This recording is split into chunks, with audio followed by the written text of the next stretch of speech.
What if I told you some psychology theories could completely change how you view reality? What if everything you believe is wrong? Why do some of the least skilled people believe they're the smartest in the room? The Dunning-Kruger effect is a cognitive bias where people with low ability tend to overestimate their competence, while experts underestimate theirs. In other words, beginners think they know everything. Experts realize how much they don't know. This explains why overconfident leaders make disastrous decisions and why true experts often doubt themselves. So the next time someone speaks with absolute certainty, ask yourself, do they really know what they're talking about? Or do they just think they do? Imagine placing a dog in a cage where it receives mild electric shocks. First, it tries to escape. But when it realizes there's no way out, it gives up, even when the door is later left open. This is called learned helplessness, a psychological state where repeated failure makes us believe we're powerless, even when we're not. Humans experience this too. People stuck in bad jobs stop looking for better ones. Students who fail a few tests give up on learning. Abuse victims stay in toxic relationships because they believe escape is impossible. But here's the hopeful part. Learned helplessness can be unlearned. The moment you realize you're not truly trapped, your mind regains its power. So ask yourself, what doors have been open all along? What if I told you that someone could slowly make you doubt your own memories, your own sanity, your own reality? Gaslighting is a psychological manipulation tactic where a person twists facts, denies reality, and makes you question your perception. It's commonly seen in abusive relationships, politics, and even entire societies. A gaslighter will deny things they clearly said. I never said that. You're imagining things. Twist facts. That never happened. You're overreacting. Make you doubt yourself. You're too emotional. That's why you can't think straight. Over time, victims lose trust in their own thoughts. They start believing that they're the problem, even when they're not. Gaslighting is powerful because it makes truth itself seem unstable. And once you lose your grip on reality, who controls your mind? Let's explore another idea. We like to believe the world is fair. That good things happen to good people and bad things happen to bad people. But reality isn't so simple. The just world fallacy is the belief that people get what they deserve. It's why some blame victims for their suffering, because accepting that bad things can happen to anyone is too terrifying. When someone loses their job, people say, they must not have worked hard enough. If a person is scammed, they hear, they should have been more careful. And when a crime occurs, victims are often asked, why were you there in the first place? We do this not because we are heartless, but because the alternative is unsettling, accepting that life is unpredictable, unfair, and out of our control. So, do we believe in fairness because it's real? Or because it makes us feel safe? Moving on. Think about a time when you did something that went against your beliefs. Maybe you cheated on a diet, lied to a friend, or made a choice you later regretted. Did you feel uncomfortable afterward?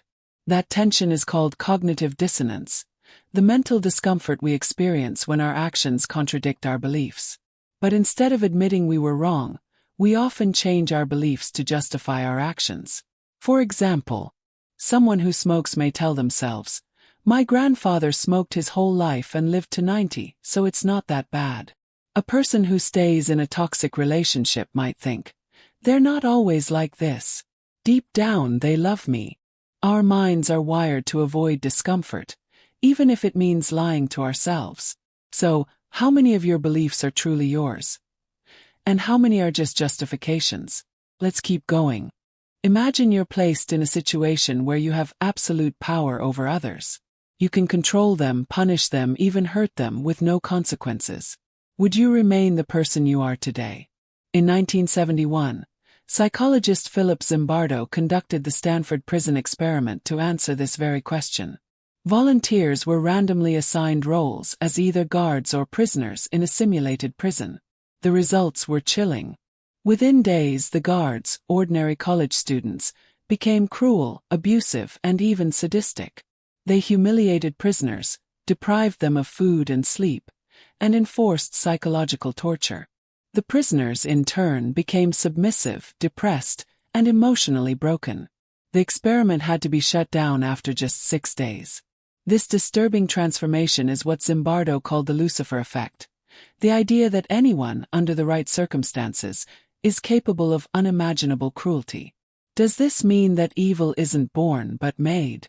And if so, how many of us would fall into darkness given the right push? Let's move on. What if I told you that your thoughts alone could heal or harm you? The placebo effect is well known.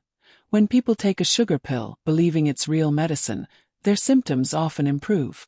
Their mind convinces their body it's being healed. But here's the darker side, the nocebo effect. If you believe something will harm you, even if it's harmless, you may start experiencing real symptoms. People who think they were exposed to toxins sometimes develop nausea, headaches, or even serious illness. Even if no toxin was present, your beliefs can change your biology. So the next time you feel unwell, ask yourself, is it your body or is it your mind? Imagine walking through a neighborhood with broken windows, graffiti, and trash everywhere. Now picture another neighborhood. Clean sidewalks, fresh paint, well-kept buildings. Which one feels safer? The broken windows theory suggests that when people see signs of disorder, like vandalism or litter, they become more likely to commit smaller crimes. And over time, those small crimes lead to bigger ones. In the 1990s, New York City tested this idea. By cracking down on minor offenses, like fare evasion and vandalism, crime rates dropped significantly. But this theory is controversial.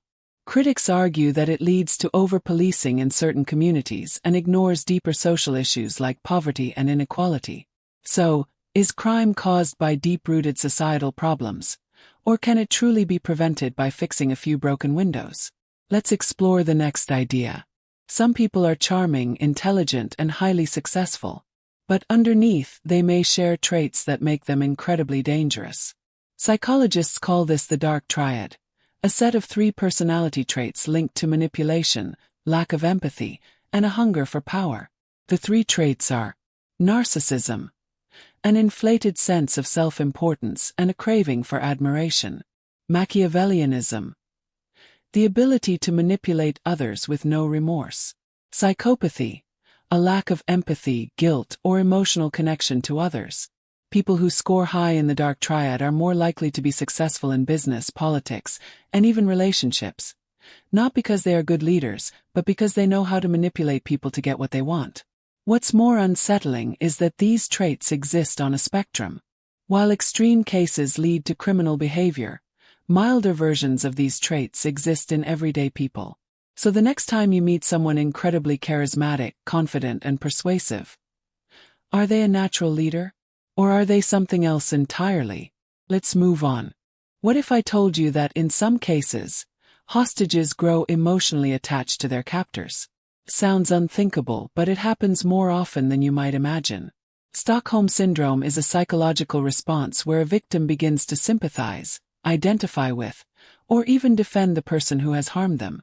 The term originated in 1973 after a bank robbery in Stockholm, Sweden. Hostages were held for 6 days, yet when they were freed, they refused to testify against the robbers. Some even raised money for their defense.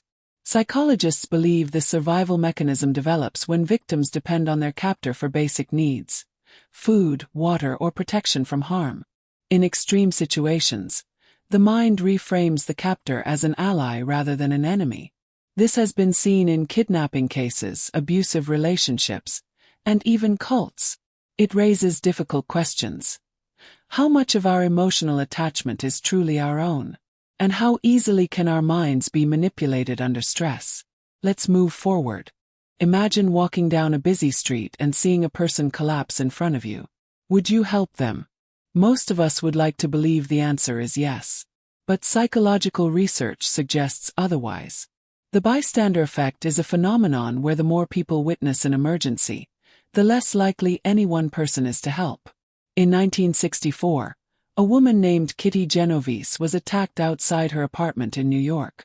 Reports claimed that 38 people heard or saw parts of the attack, but none intervened in time to save her. Why? Psychologists believe that in large groups, people assume that someone else will step in. Or they fear acting inappropriately, misjudging the situation, or even becoming the next target. The responsibility gets diluted among the crowd. But here's the chilling part. Studies show that if you're alone, you're far more likely to help someone in distress. It's not that people are heartless, it's that we take social cues from those around us. The next time you're in a group and something feels wrong, will you act? Or will you wait, hoping someone else will? Let's move to the next theory. Take a moment and try this. Raise your hand. Feels like a simple, voluntary action. You decided to do it, right? But what if I told you that decision wasn't actually yours? Neuroscientists have discovered something unsettling. In experiments using brain scans, they found that our brains make decisions before we're consciously aware of them. Imagine you're in a lab, hooked up to a machine that can read your brain activity. You're told to press a button whenever you feel like it. Simple, right? But here's the disturbing part. Scientists can predict when you're going to press that button seconds before you're aware of making the choice. This suggests that our conscious mind isn't actually making decisions. It's just justifying them after the fact. Philosophers have debated free will for centuries, but modern neuroscience is now throwing fuel on the fire. Are we truly in control of our actions, or are we just biological machines, reacting to invisible processes in our brains? If that's the case, then every choice you've ever made, from what you ate for breakfast to who you fell in love with, wasn't really yours to begin with. And if free will is an illusion, then what does that mean for personal responsibility? For morality? For the entire way society is structured? Something to think about. Or perhaps something that was already decided for you. Now let's move on to another controversial idea. What if I told you that the person you think you are might not be the only version of yourself? For decades, psychologists have debated dissociative identity disorder, DID, once known as multiple personality disorder. It's a condition where a single individual seems to have multiple, distinct identities, each with its own thoughts, memories, and behaviors. One moment, a person might be soft-spoken, introverted, and shy. The next, they shift into a completely different persona, confident, aggressive, or even speaking in another language. Some experts believe DID is a real disorder, caused by severe childhood trauma as a way for the mind to escape unbearable suffering. The brain, in a desperate act of self-preservation, creates alternate identities to handle pain that the main personality cannot endure. But others argue that DID isn't real at all, that it's a fabrication either by the person suffering from it subconsciously or intentionally, or even by the therapists who suggest the diagnosis in the first place. The controversy deepens when you consider the legal implications. There have been cases where people with DID committed crimes, but did one personality do it, while the others were unaware? So, who should be held responsible? The mind is a complex, fragmented place. And perhaps we're all carrying hidden versions of ourselves, waiting to emerge under the right or the wrong circumstances. Let's move on to the next theory.